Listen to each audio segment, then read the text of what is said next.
The Paddy Power Half Hour on OTB Sports. Minimal contact in stadiums. That shouldn't stop the usual suspects from going down. Gamble responsibly. Gamblingcare.ie. It's 1:30 on a Friday afternoon. Where the hell else would you be but with us on the Paddy Power Half Hour? Every Friday afternoon we go through each Premier League game, dropping 2-minute truth bombs to help you decide what to do. Joining us remotely this week is our pointy-headed odds compiler from Paddy Power's, Jason Murphy. Jason, good afternoon to you. Happy Christmas. Hey, Ger. Happy Christmas to you too. We've only got one more show actually before Christmas, because Christmas falls on a Friday, so I'm assuming my maths aren't very good. We have 2 more shows, don't we? Isn't that right? We do. It's Christmas Day today, 3 weeks, so we have 2 more shows. The boy Enda still hasn't actually put a Christmas jumper on. He's the Grinch of The Office. Secondary Grinch. There's a bigger Grinch, but he's not on air with us. Yeah, well, in the box. I actually love Christmas. That's one of the rare things that people actually find really surprising to me, because I'm usually really negative and sad. But Christmas time is when Happy Enda comes out and enjoys a few hot whiskies. That's the best time of year. And starts to rant and rave. Jason, you're a mathematician at heart. Do you like Christmas, or what's the story? I love it, Ger, but my birthday falls on the 28th of December, so there's always the hard luck story. But I love Christmas. Great time of year, especially this year. But the feast of football, the feast, you know, if you're lucky enough, I have a couple of houses that I might be able to visit where I'll get a couple of Christmas dinners. So yeah, bring it on. Happy days. Very good. We're going to call you 2 dinners, Jason, from now on. Right, the fixtures this week: Burnley against Everton on Saturday. Obviously tonight's game has been cancelled because of Newcastle getting a lot of COVID. I mean, they should have just given the 3 points to Villa. But anyway, Burnley, Everton, Man City against Fulham, West Ham, Manchester United, and Chelsea Leeds. It's a good Saturday slate of games. On Sunday it's West Brom against Crystal Palace, Sheffield United against Leicester.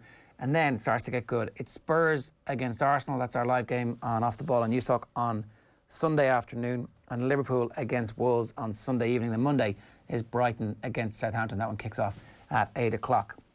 And we've had a Twitter poll as well. Who's going to be Player of the Year? The options that we put out were Bruno, De Bruyne, Kane and other. Unbelievably, this has been hijacked by the Man United fans, I suspect. Bruno Fernandes is our favourite, according to the users of our Twitter account. Harry Kane is second, Kevin De Bruyne is third, and other is about 20%. These do not correspond with your odds, Jason? Yeah, it's a great market. It's another market that we keep up in play when, you know, the matches are actually happening. So Diego Jota, when he scored last week for Liverpool to put them ahead, it's just underlined his importance since going there. And there's nothing really like to stop him kicking on and doing what he's doing for the rest of the season. So we got him a few bets in play. He was backed in from 33-1 into 12-1. The value probably gone a bit there, but anyone on the 33s, I think, would be reasonably happy. I think, again, it's an unusual season, and you probably would see possibly a winner outside of what you have in your list there. Kane is favourite at the moment, 7-2, and if he keeps doing what he's doing, you can see him getting the votes. De Bruyne already got the trophy last year, which makes it a little bit harder to win it. But yeah, it's a really interesting market and one to always keep an eye on. Yeah, I wonder what Son has to do to be... there's just nothing I think Son can do while he's playing in the same team as Harry Kane, unless Kane misses a month around the time the votes are being cast and Son carries them, because he's actually almost as important. You see, that's the thing about Son, though. He's brilliant, but his brilliance plays into the hands of the brilliance of Harry Kane as well, because he's setting up goals, or Harry Kane setting his goals up. So either way, he's going to be in the shadow of Harry Kane. We've had a little bit of success, Enda, with your specials over the last while. So you had a winner last week, did you? Yeah, so last week we had a special of more away wins than home wins, because there's been a massive trend in terms of the away wins this year compared to previous years. So there was more away wins last week as well than home wins this week. We're changing it up a bit. We're going with specific ones for this weekend. So we've got the North London Derby on Sunday. As you said, we have live commentary of that on Off the Ball. So we've gone for 50 or more booking points in the North London Derby. So, Jason, I might just get you to explain what that actually means before we go further. Yeah, so it's a great market and it's a great opportunity to flag it. So basically, for every yellow card, it's 10 points. If it's a straight red card, it's 25 points. And then if a player gets booked and subsequently is sent off, that's 35 points. So for this special, the click, we're saying 50 points or more. To simplify it, 5 players to get booked, but there's other ways if there's red cards that this could click. And we have it on site at 10 to 11. It's a great market that maybe people aren't familiar with. You can use it in the same game multi. So if you're watching the game, you can still back your Kane or your son to score anytime. But it is a feisty derby. If you look at the last 7 meetings between these over the last 3 seasons, there was a League Cup game in. But the booking points on average is about 61. We're seeing plenty of cards. It's good to know that the North London derby still has a bit of spice in it. So the best thing for me would be, if I'm on that, is a red card in the style of Fred during the week. That's a 35-pointer, is it? That's 35-pointer, so then you just need 2 other players to get booked, and that bet would click then. Okay. And if Granit Xhaka plays, then you're already 1 out of 5. So he's almost a guaranteed booking every time he's playing. The second bet we've gone for is Diego Jota to score against his old team Wolves, because you know what, why not? And then St. Tottenham Day, I don't know how we pronounce that, but that's a Paddy Power name that they've come up with. Is Arsenal to finish ahead of Tottenham this season? I think this is unlikely, but Jason, is it worth with the odds? What odds are we getting in with that? Yeah, we've gone 6-1, and the tradition of saying Tottenham's Day, it started in the early 2000s, and it basically, for 21 years under Arsene Wenger, not at the end, but for 21 years, Arsenal finished ahead of Spurs every season. Hasn't happened in the last 4 seasons, but even if you remember the year Spurs nearly won the title, you know, they blew up against Chelsea and Leicester won it, Arsenal still finished ahead of them that season, because Spurs lost to Newcastle 5-1 on the final day of the season, and Arsenal won to actually finish ahead of them. So Arsenal fans, whenever it's mathematically impossible for Spurs to finish ahead of them in the table, they go out and have a bit of a party. It hasn't happened the last 4 seasons, but we have it 6-1 for it to happen this season. There's an 8-point gap, and Spurs at the moment are the better team. But it's 6-1 there if Arsenal fans want it. 6-1 there for Spurs fans if they want a, you know, emotional hedge if it doesn't actually happen this season for them. And in terms of the Jota one, we put a slight angle on it. You can back him in the match 13-10 to score any time, but we've actually put in the off the ball specials on site. We've gone 2-1 for Jota to score against his old club and not celebrate. Now, I really do fancy him to score. If you look at his record since he's gone to Liverpool, it's been excellent. 5 goals in 8 games in the league, scoring in the Champions League.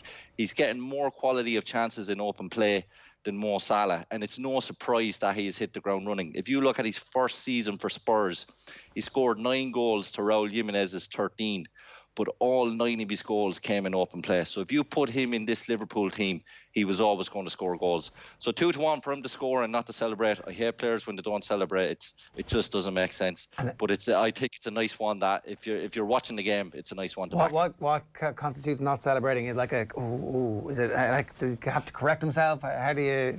Is there is there a committee where you're all sitting there going, no, he's too happy. I see a smile. Hold your hands out and stop the players from coming over and hugging. But you know, it completely defeats the purpose if he doesn't celebrate in front of no fans, because really that's the only thing you're playing up to here, is that you're not celebrating against your old club's fans.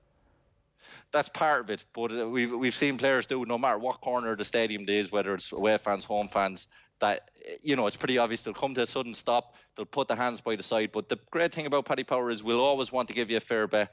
We always do justice refunds and justice payouts when there's a good case. So, you know, if there's any debate on it, we'll have a look at it. But if it's, you know, it'll be obvious if he doesn't celebrate, and it'll be obvious if he does.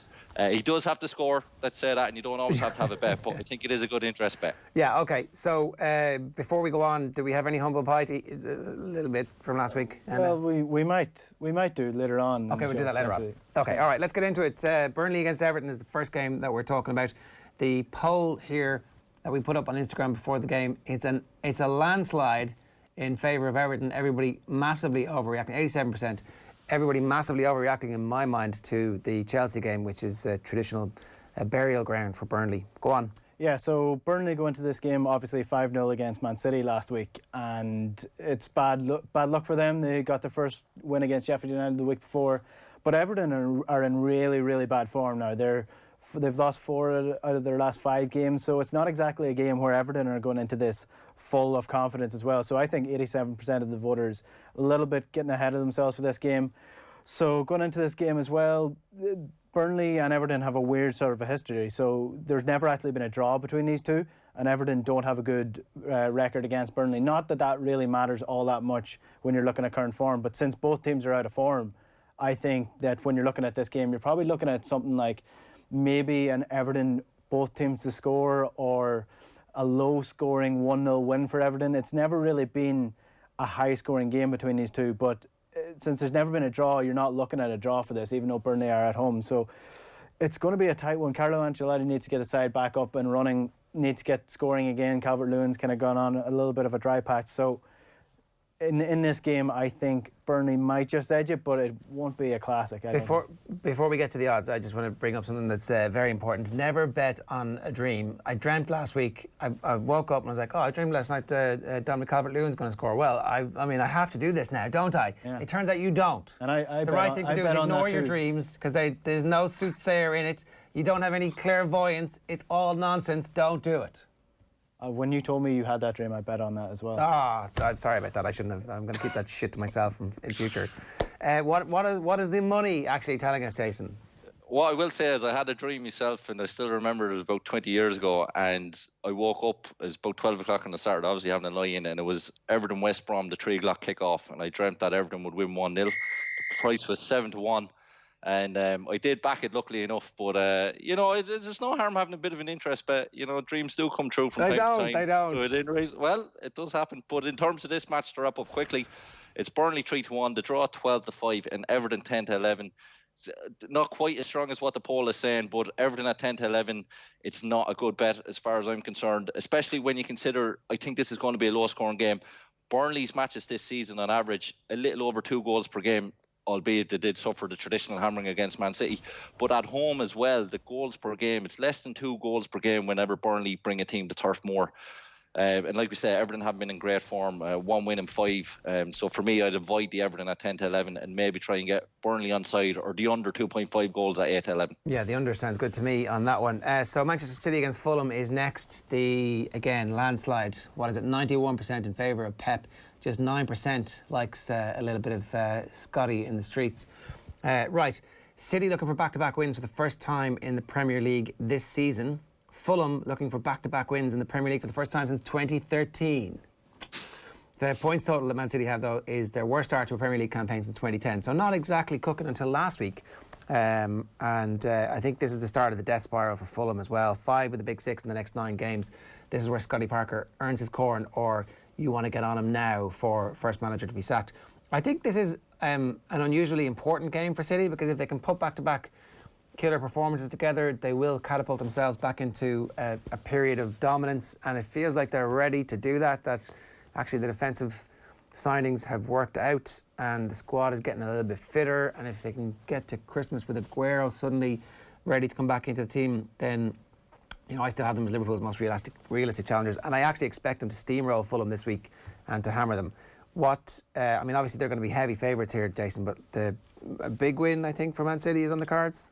Yeah, Man City 1-10, the draw 9-1, Fulham 22-1. Fully agree with your assessment on City. Like, they do have a game in hand as well on the league table, which is important to consider. And you can't win the league in November or December, but you can lose it. But if City are in touching distance after Christmas, then they're in with a great shout, obviously. What I would say is, okay, you could have a look at Man City -2 on the handicap, so they'd have to win by 3 goals or more. That's about 10-11. But if you're looking for a bet on this game and you're going to be watching the really good football on for the remainder of the day, we do have an enhanced special here of Man City, Man United and Chelsea all to win. We've enhanced it to 4-1. It's a really, really generous offer. So it's a good way of having an interest bet on all the 3 matches if you're planning on watching them, and a good way to get with Man City for this game. The Man United one would be the only one of that I would be actually worried about. Anything on this, Enda, before we move on? Yeah, well, just on Fulham, they've been actually improving over the last couple of weeks. So I think there might be a goal from Fulham. I think there is a goal in them in this, especially if they get a penalty. So potentially both teams to score. Well, especially if they get a penalty, I mean, maybe. Well, I actually I covered my eyes when they had a penalty last week on Monday night, and they scored it, thank God. But they've missed 3 in 4 games now or something like that. So there's not a guarantee. West Ham versus Manchester United is next on our slate of games, and Moyes 46% on Instagram. You can vote at Off the Ball on Instagram. Follow us there. We put these polls up every Thursday night, and the votes count until 10 a.m. on Friday morning. And I don't know, what's going to happen here? Yeah, so Moyes returns and he's 5th in the table after a really tough run of fixtures. So, West Ham have been the surprise team of the Premier League so far this year. So they go into this with winning 2 of the last games against Manchester United. So it's not one that they're going to be fearing off. So I do think they have a chance here, but one thing that I'm looking at, and it's my special bet for the week, is the difference between West Ham and how they approach the game and Manchester United's approach to the game. So United have been better away from home, so you have to give them favour in that. West Ham have scored first in a lot of games that they've played so far. I don't have the exact number, but they've scored first, and then United have come back from losing positions more than any team this year. So I'm thinking West Ham to take an early lead in this game, and then United to turn that around and win it. It's coming in at 17-1, West Ham to win the first half, Man United to win the second half. It's high enough odds, but I do think there's sort of precedent there to make your case for that bet. I had that bet. Bayern Munich to be ahead at half-time, Man United to win full-time at the Champions League 99 in the middle of my finals. Popped out to watch the final 10 minutes and was like, whoa, that actually paid for my entire party at the end of my college. I love those bets. I mean, they can be completely blown up by half-time, and obviously you have a tiny stake on it because the odds are so long.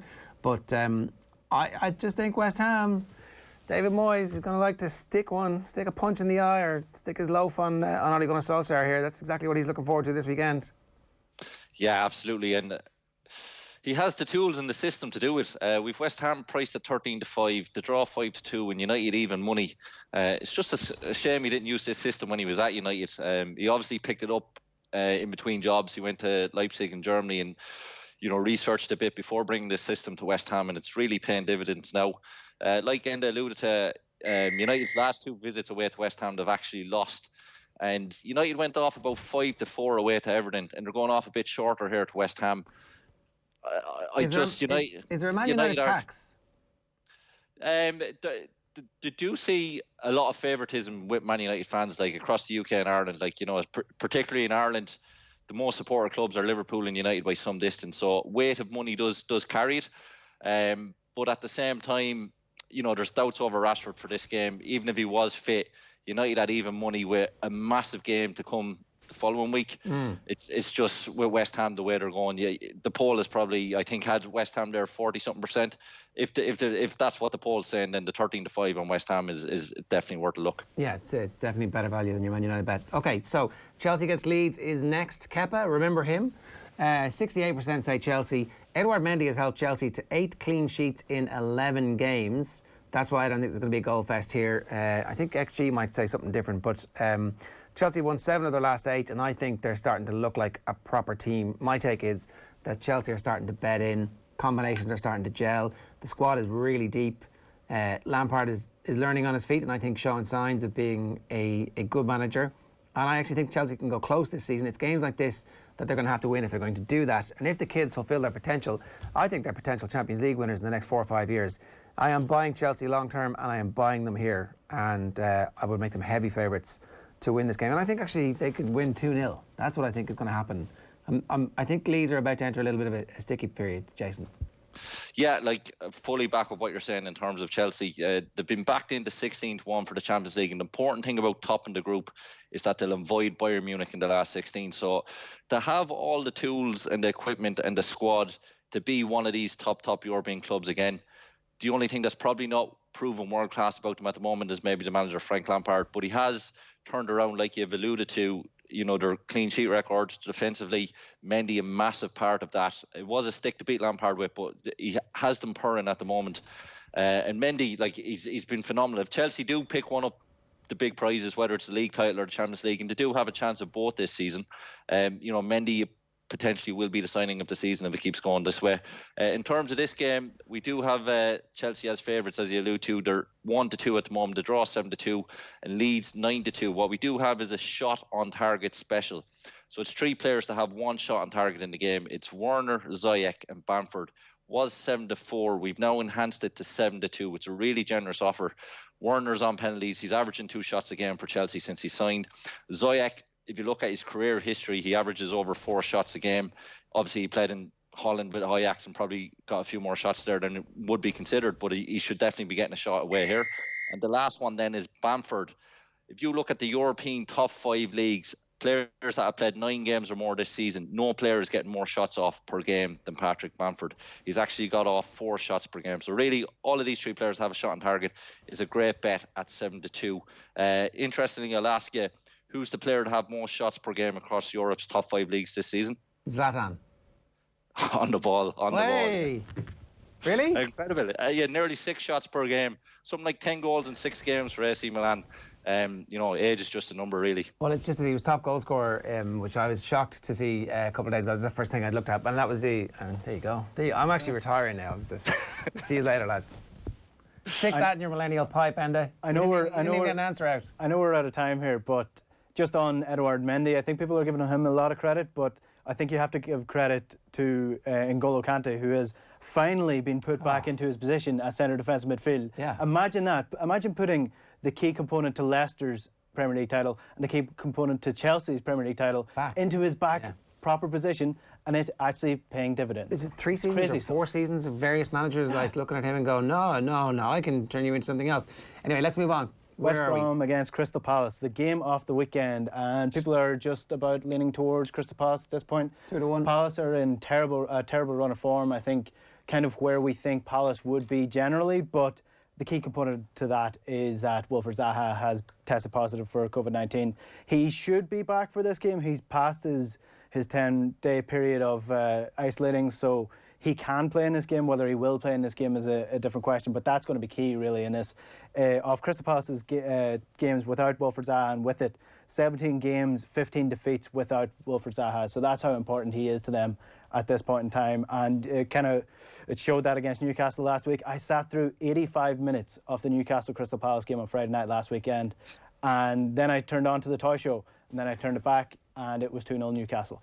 So I missed all the best parts. So I don't think you're going to miss much if you watch 80% of this game. If you turn it on for the last 10 minutes, you might see something when the teams actually start to tire. So 2 low-scoring teams, low scoring in this game is where I'd be going anyway. Right. Under 2.5, under 1.5 in this.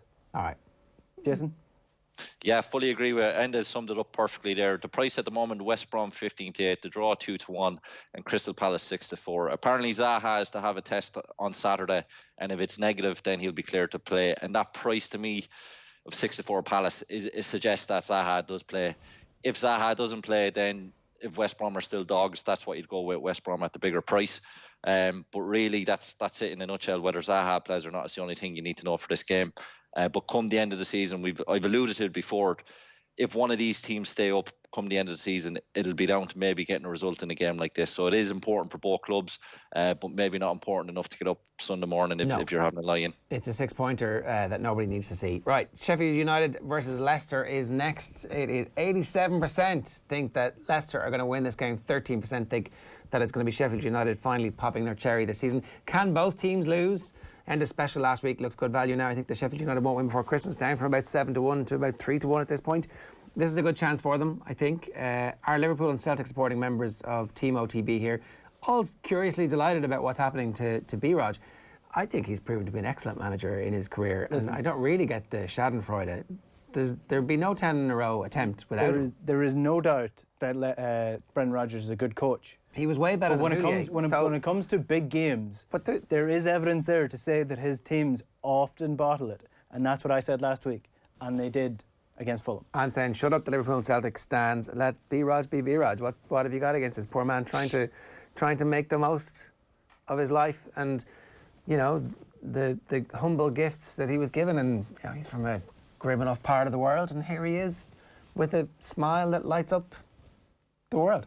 0-0 draw. What does that have to do with beating Liverpool? 0-0 draw or a sneaky bad penalty decision for Leicester. 1-0 win here. That's all I've got to say about this. Yeah, we've Sheffield United 11-4, the draw 12-5, and Leicester 10-11. And I'd actually be siding with Sheffield United still. Chris Wilder's actually gone favoured in the next to be sacked in the manager race, which is, it's bets and volumes driving it, but how ungrateful. Like when you look back and think where he's brought them, 2016 they were English League One, whereas last year he finished 9th in the Premier League. I've said this before, but that's like cheating on Championship manager. It's unbelievable what he's done, and there's no better manager to help keep them up this season. They've been unlucky with results today. Their defence is worse, and we can see in terms of chances they're giving up. It was 1.4 goals last season. It's about 1.8 goals a game they're giving up. So they need to tighten up defensively. They've created chances though offensively. The numbers say they should have 12 goals so far in the league this season. They've only got 4, and that's the big issue, and it was a big issue last year as well. He needs to sort that. But Leicester went to Ukraine on Thursday night. They did leave 4 players at home: Schmeichel, Johnny Evans, Tielemans and Vardy. It'd be a great 5-a-side if you could play with them. But the big issue with playing in Europe is that you don't get the time on the training ground. Chris Wilder will have Sheffield United all week geared up for this. The value is with Sheffield United. It was very competitive at Bramall Lane last season as well, and it will be competitive again. Leicester at odds on is one I won't be touching this weekend. All right, Spurs Arsenal? Yeah, biggest game of the weekend, and I'm not being sarcastic this time. So people think that high-flying Spurs are going to win this fairly handily, according to our Instagram followers anyway.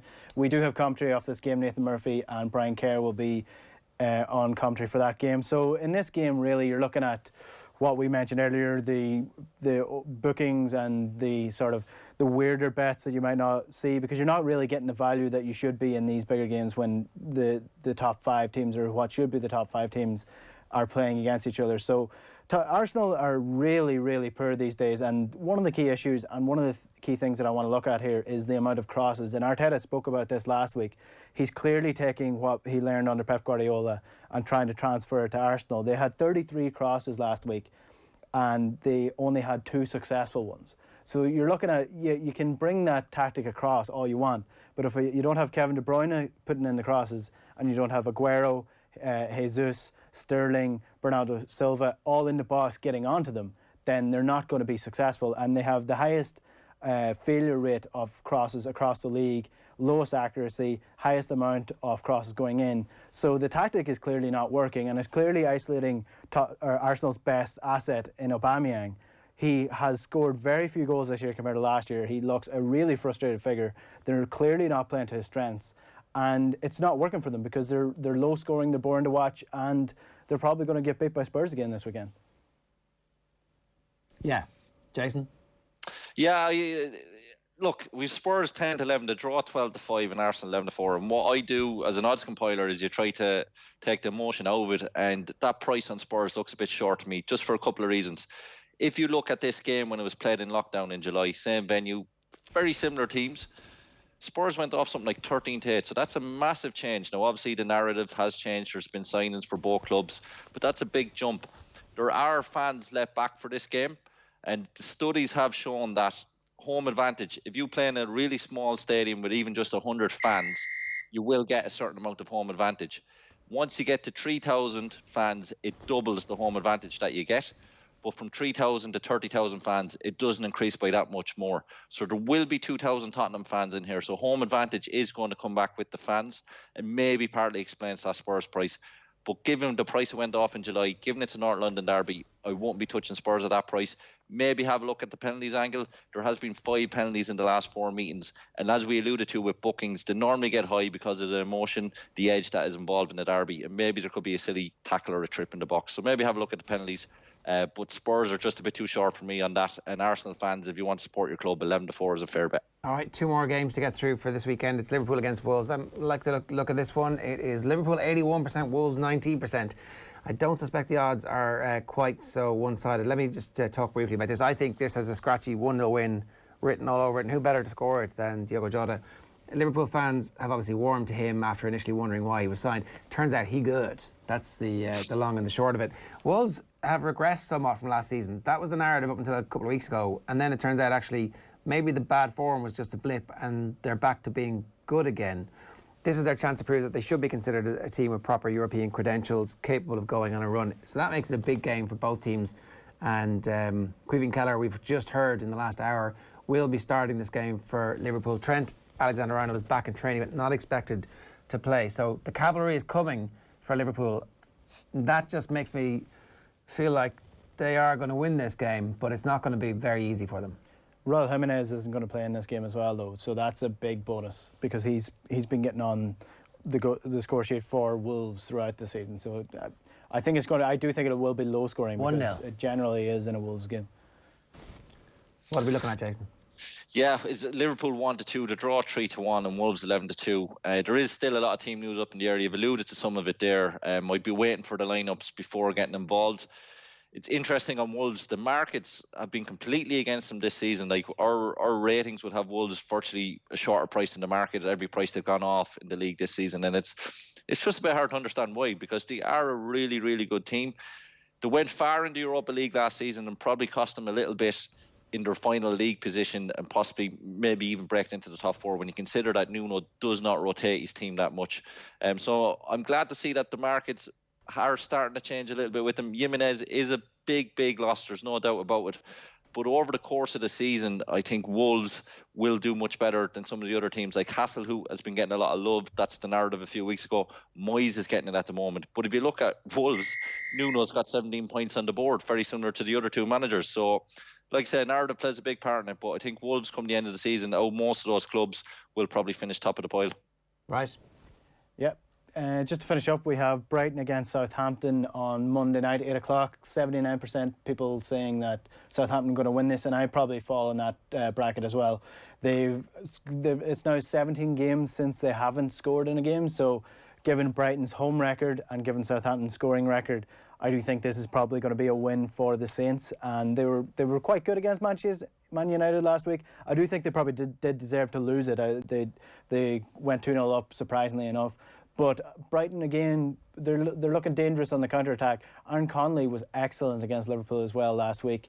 If he can start out his finishing, and people start giving him abuse, he's young. He can work on his finishing. But at least finishing is something that can be worked on and practiced and practiced, and you get better. Movement is not something you can do so easily, and his movement was excellent against Liverpool. He tore them to shreds. So I do think Southampton will win this, but I do think both teams will score. So if I was going anywhere, I'd probably go for that bet. Southampton to win, both teams to score. I think the XG says Brighton are going to win. Is that, am I right? XG says Brighton should be in the top 6 as well, Ger, but they're not. They're going to come good.